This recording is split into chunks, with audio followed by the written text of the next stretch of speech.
Isso aí, galerinha! Pô, cara, sempre que eu tenho uma situação nova, assim, com uma turma nova, a adrenalina é diferente, sabe? A adrenalina é diferente. Agora eu acabei de dar uma aula pro segundo ano, não tinha uma aula que não me conhecesse. Todos já tiveram aula comigo. Então eu gastar energia mostrando mais ou menos como é que é a minha maneira de enxergar a vida, mais ou menos por que eu acho que é uma coisa sagrada o que está acontecendo nesse momento, a tua bunda na cadeira, tu tentando aprender alguma coisa para a vida, né? Isso é um momento sagrado na vida do cara. Vou tentar te mostrar por que eu acho isso. Vou tentar te mostrar por que eu me apaixonei por física e matemática, que são as matérias que nós vamos estudar, e por que eu acho que tu pode olhar para essas matérias, mesmo quem não tem muita habilidade, olhar para elas com um olhar diferente, porque elas são matérias diferenciadas que nos aproximam do Criador do Universo, Deus, né, para quem gosta da ideia bíblica de Deus. Então aqui vale a pena. Aqui, né, pouca gente me conhece, então vale a pena eu gastar alguns minutos das nossas poucas aulas para que tu me conheça um pouquinho melhor. Essa apresentação já serve para física e matemática. Né, eu sempre brinco que eu sou diferente numa aula e na outra, mas filosoficamente é a mesma ideia. Cara, minha irmã, né? Minha irmã mais velha, então, quando tu tem irmão, a tua vida é totalmente diferente de quando tu não tem irmão. Vocês devem saber disso, tem até estatísticas que mostram que o segundo filho sempre é pior do que o primeiro, porque o pai não dá a mesma atenção para o segundo filho do que deu para o primeiro. Então, quando tu pega dois irmãos, sempre o primeiro é foda, o segundo é meia boca. Né? Tu vê, tem essas estatísticas, eu nunca fiquei sabendo disso há pouco tempo.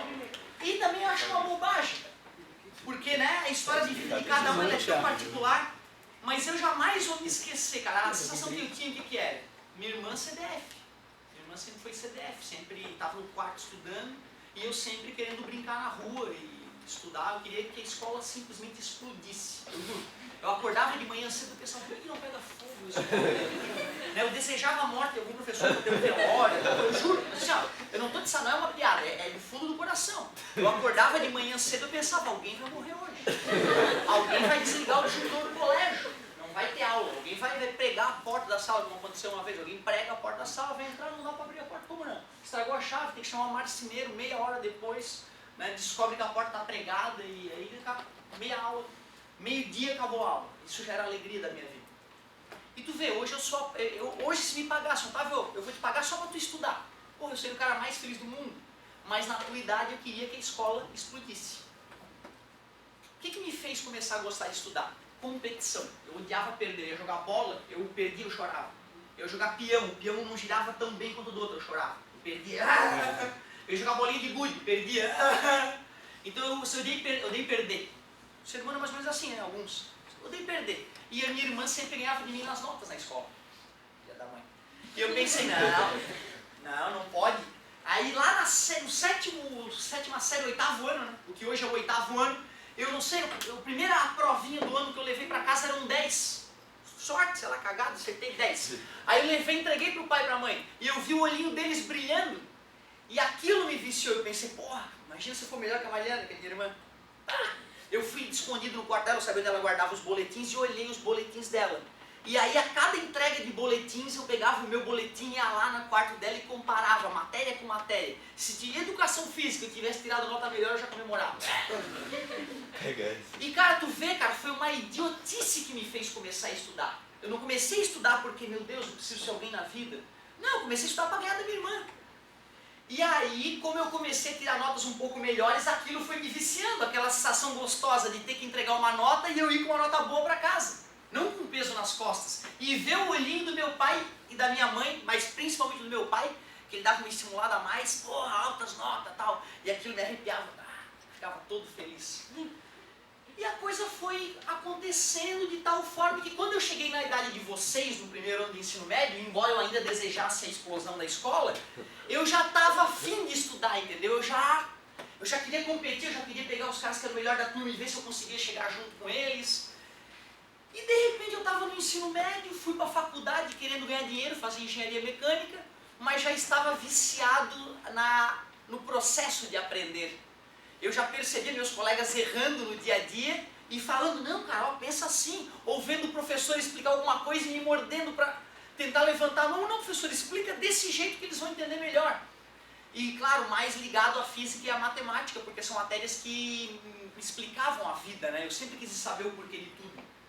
Porque existe vida em outro planeta, uma fissura que eu tinha quando eu era guri, né? Existe alienígena, adorava alienígena. Alienígena. Então eu pensava, né? Por que o céu é azul? Como é que funciona? O que gela o ar, essa porcaria? O que é um raio? O que é um arco-íris? O que eu sou feito? Qual é o tamanho do mundo? Qual é a origem da vida? Deus existe mesmo? Então essas perguntas todas, quando a religião tentou me empurrar boca abaixo na primeira comunhão, eu não aceitei. Segunda aula, primeira comunhão ou catequese vem primeiro? Catequese. Na catequese já, terceira aula de catequese, eu falei, mãe, não vou mais. Por que, Otávio? Não, ela está dizendo que é porque é. A freirinha, ela está dizendo que é porque é, que está na Bíblia, e eu não aceito essa explicação. E aí então eu tive que parar de ir para a catequese, porque eu e a freirinha lá, a gente estava se brigando. Então tu vê, né, cara? Aí, claro que eu fui para a física, que eu descobri que a física ajudava a explicar desde a cor do céu, o tamanho do mundo, a possível origem da vida. E eu percebi que a matemática era a linguagem para a gente poder estudar física. Então eu tive que estudar um pouco de matemática. E fui gostando da brincadeira. Mas tu vê, foram coincidências que me levaram a estar aqui dando aula para vocês. Eu, teoricamente, era para ser engenheiro mecânico, estar num escritório projetando eixo, sei lá, projetando algum elemento de um motor, ganhando muito mais dinheiro do que eu ganho hoje, mas não tão feliz quanto eu sou hoje. Hoje eu acordo às 6 horas da manhã, eu acordo. Eu também penso em morte nessa hora. Mas são só os 5 primeiros minutos, não é a primeira 1h30, assim, né? E tu vê ontem, cara, eu não sou um cara de redes sociais, sabe? Eu vejo, assim, passo o Facebook ali, mas eu não sou um cara de ficar curtindo ou comentando. Mas ontem a minha esposa estava olhando lá o Facebook, eu vi o Dr. Drauzio Varela falando. Vocês conhecem o Drauzio Varela? Sim. Aquele médico da Globo lá? E ele falando o seguinte, eu sou um desses idiotas que corre maratona. Eu sou um desses idiotas, ele falou exatamente assim, que corre maratona, essas corridas de 42 quilômetros. E ele falando, como eu tenho uma vida muito ocupada, para eu poder treinar para maratona, eu tenho que acordar às 5 da manhã. Então ele acorda às 5 da manhã para poder ir correr, treinar, antes de ir trabalhar. E ele fala que nos primeiros 30 minutos, ele fica se perguntando por que ele está fazendo isso com ele mesmo.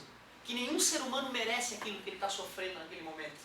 Tu vê, cara, ele é um cara que, assim como todos nós acreditamos, ele afirma que todo mundo é assim, o que eu sempre imaginei, que na hora que ele vai começar a manhã dele, ele pensa em morrer, ele pensa em voltar para a cama e dormir para sempre.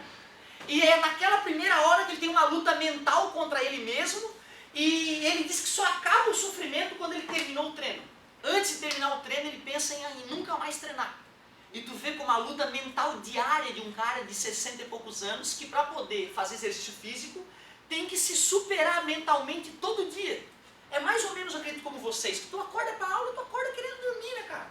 E tu tem que ir lá, meu Deus, que merda, eu tenho que ir para aula. E até que antes da 10 para meio-dia, tu tá triste, né? Aí vai dar 10 para meio-dia, vai acabar esse negócio, cara, e bater o sinal. Era mais ou menos assim, cara, para tu ver a luta mental que tu vai ter que batalhar todo santo dia pro resto da vida, para ser um ser humano honesto, competente e trabalhador. Acordar todo dia de manhã cedo, com vontade de dormir e driblar tua mente para não vou desistir, não vou desistir.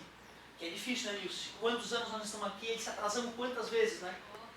E se atrasasse todo dia, não dava, meu querido, não dava de pagar as contas. Então, cara, o mesmo sofrimento que tu tem para vir para aula, todos nós, de certa forma, temos, né? Na hora de acordar e vencer essa preguiça mental. Não! Preguiça mental não, hein? Daqui a pouco a gente continua. Desculpa, Nilson, desculpa a demora.